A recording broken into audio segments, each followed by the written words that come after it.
Today is 14th January.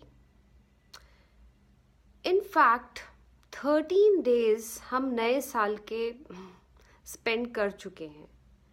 आप में से आई एम श्योर कितने लोग होंगे जिन्होंने 31 दिसंबर को या 1 जनवरी 2020 को बहुत कुछ सोचा होगा कि हम इस नए साल में कुछ हटके करेंगे, इस नए साल में हम थोड़ी और मेहनत करेंगे, इस नए साल में हम एक बहुत अच्छा न्यू ईयर रेजोल्यूशन बनाएंगे जो आज तक नहीं बनाया. बट आई एम श्योर कि काफ़ी लोगों ने धीरे धीरे धीरे धीरे सब ने बैकआउट कर दिया. अगर 5 चीज़ें लिखी थी तो शायद एक चीज़ फॉलो कर रहे हैं और काफ़ी लोग तो कुछ भी नहीं कर पा रहे हैं जो उन्होंने उस दिन सोचा था.